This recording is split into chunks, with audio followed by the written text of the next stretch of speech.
چلو آج تمہیں آنسوؤں کے بارے میں ایک بڑی خوبصورت بات بتاتا ہوں جو تمہیں پہلے کبھی کسی نے نہیں بتائی ہوگی۔ اب سے پہلے تم نہ جانے آنسوؤں کو کیسے دیکھتے ہو، لیکن میں تمہیں بتاؤں آنسو بہت ہی خاص ہوتے ہیں۔ ہم اکثر مسکرا تو کسی بھی بات پہ دیتے ہیں مگر آنسو بڑے سنبھال کے رکھتے ہیں۔ اکثر لوگوں کے سامنے انہیں بہنے سے روک لیتے ہیں۔ ہر شخص کو ہم اپنے آنسو نہیں دکھاتے نا، پتہ ہے کیوں؟ کیونکہ کوئی بھی شخص اتنا خاص نہیں ہوتا، مگر یہ آنسو ہم اپنے رب کے سامنے نہ تو روکتے ہیں اور نہ ہی روک سکتے ہیں۔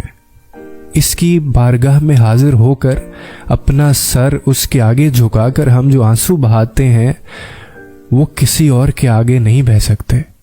ہمارے آنسو انسانوں کے لیے بے زبان ہوتے ہیں، مگر ہمارے رب کے سامنے یہی آنسو پوری داستان ہوتے ہیں، کیونکہ جیسے یہ آنسو خاص ہے نا، اسی طرح اس کی محبت بھی اتنی ہی خاص ہے، بے لوث ہے، بے حد ہے، جو آپ کو کبھی مایوس نہیں کرتی۔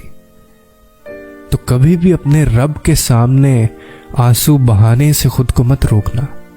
جب بھی کبھی اس سے ملاقات ہو، جب بھی اس سے تم ہم کلام ہو، تو ان آنسوؤں کو بہنے دینا تاکہ وہ تمہاری داستان کہہ سکیں، لیکن لوگوں کے سامنے اپنے یہ آنسو ضائع مت کرنا، کیونکہ یہ آنسو بہت خاص ہوتے ہیں جو صرف خاص لوگوں کے آگے بہائے جاتے ہیں۔